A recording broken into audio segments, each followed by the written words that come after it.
continue. A couple other things.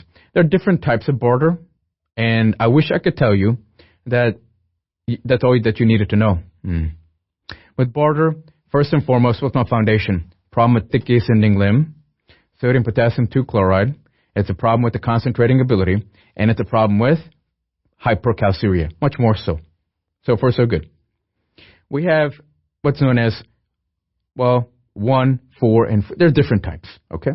So antenatal Bartter, meaning right around birth, antenatal, is a hyperprostaglandin E2 syndrome. All that I need you to know is this. Keep this in mind. There are many types of Bartter syndromes that are associated with hyperprostaglandinemia.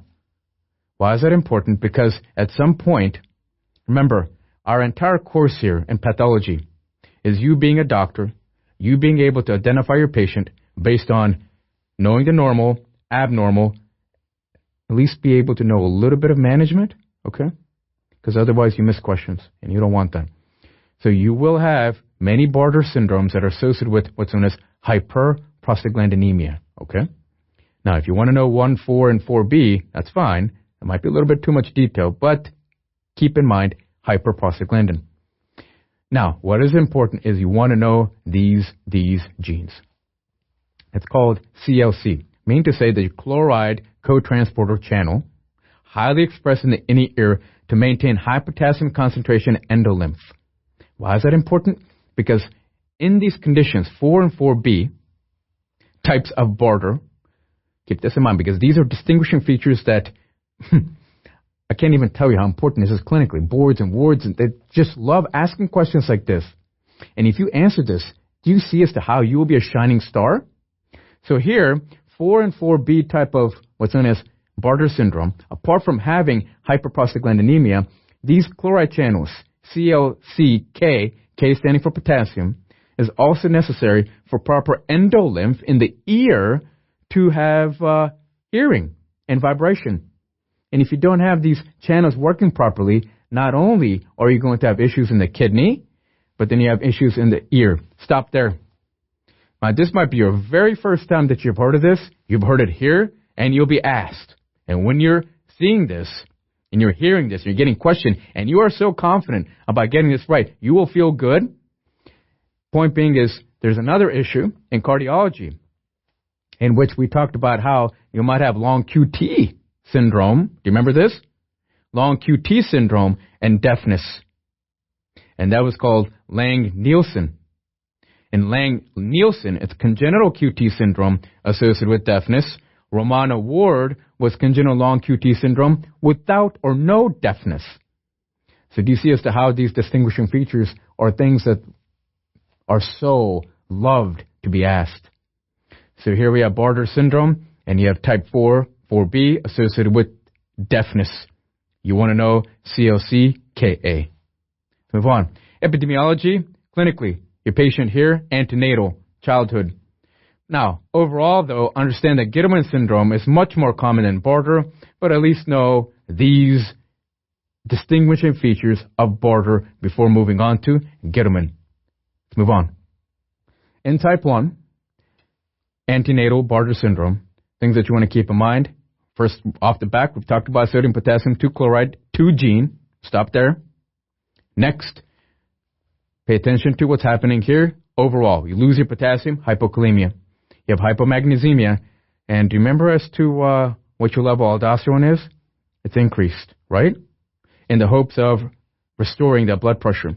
So you get rid of your hydrogen, hence result in metabolic alkalosis. That's the only one that might be a little tricky, but there's enough information here. You should not miss a single question on Bartter. Let us now move on. Other aspects, growth and mental retardation, volume depletion. Hence, we talked about the issues with aldosterone. Also, the most important point here is look at increased prostaglandin. And so therefore, management oftentimes in Bartter is try to antagonize the prostaglandin. So what might you be thinking about? How about COX inhibitors? That's interesting. You've heard management Bartter with NSAIDs? Well, now you have, and you should know it. Muscle weakness due to hypokalemia. Now, integration. I can't just walk past this knowing that you'll be asked other questions from physiology. You lose your potassium, you have increased aldosterone and company. And when you lose your potassium, resting membrane potential becomes what? More negative. As your resting membrane potential becomes more negative, where's my threshold? It's further away. It's more difficult to reach threshold. Thus, in terms of triggering an action potential, not as ready. And so therefore, you're looking at muscle weakness and heart issues. Do not forget that. In general, hypokalemia, you should know, always causes muscle weakness for reasons we just talked about. There's secondary hypoaldosteronism because of volume depletion, polyuria, polydipsia. Remember, you're going to lose quite a bit of calcium. Normal or hypercalciuria. Highlight that. Leading to possible secondary hyperparathyroidism. Stop there. More integration. What do you mean? If you have hypercalciuria, where is my calcium? In my urine. Good. More that you're losing calcium in your urine, you might actually have decreased calcium in the blood. Pay attention to suffix here, urea. If you have decreased calcium in the blood, what are you going to trigger? Secondary hyperparathyroidism, right? Everything that you do here, you want to make sure you're alert, you have full of energy, and you're with me, and give yourself these tags over and over and over and over again, and really, they can't fool you. What's your management? Let's take care of the prostaglandin, indomethacin. What is that? A COX inhibitor. NSAID. Why? Many types associated with hyperprostaglandinemia. Next, you're going to lose a lot of potassium. Why not use drugs to try to spare them? For example, spironolactone, which is what? An aldosterone antagonist. Good. And then ACE inhibitors. ACE inhibitors might be used here so that you can prevent some of these issues with blood pressure and the fact that you have problems with prostaglandins and so forth. But mainstay therapy, indomethacin, and potassium-sparing diuretics. Let's continue our discussion after Bartter and thick ascending limb and go further distally. So now we're in the distal cavitary tubule. Quickly, once again, to recap, there's my sodium chloride channel. Do you see where we are? Good. You see that receptor on the basolateral membrane. That receptor is called the parathyroid hormone receptor. The last time we talked about that was, hyperparathyroidism, primary. And what was that other one where I talked to you about where I refer to as knuckle, dimple? Well, that was your pseudo-hyperparathyroidism, meaning to say the receptor is not responding to the parathyroid hormone. Just to make sure we're clear, with pseudo-hyperparathyroidism presentation, you have a short stature patient, and a dimple refers to your fourth and fifth, your pinky and ring finger, the metacarpal phalangeal joints, and they're not present. I'm going to reinforce this, not to worry. I just want you to see as to where the problem is. Now, getting back on point, we have sodium and chloride occurring here. These are thiazide sensitive. In addition, that PTH works here to do what? Reabsorb calcium. Has no effect here in terms of inhibition of phosphate. That was in the PCT, do you remember? And PTH works in the PCT to stimulate the enzyme 1-alpha-hydroxylase. Here, it primarily works, take a look at the bottom box there, on the basolateral membrane so they can reabsorb calcium. Give me a drug that might also, a diuretic, obviously, that's going to reabsorb calcium. Welcome to thiazides. Now, the distal cavitary tubule actively reabsorbs sodium and chloride. It's known as a diluting segment because it's water impermeable, makes the urine hypotonic further. Site of PTH action, highlight this in your mind. You know that it's calcium coming in, calcium reabsorption.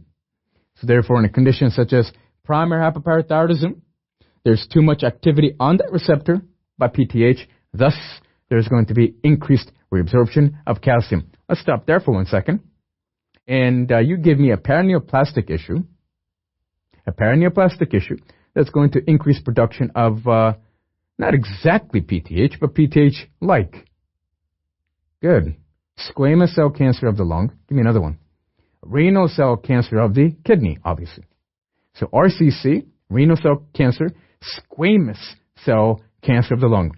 These are two cancers, two different organs, producing not exactly PTH. Hence, we call this PTH RP.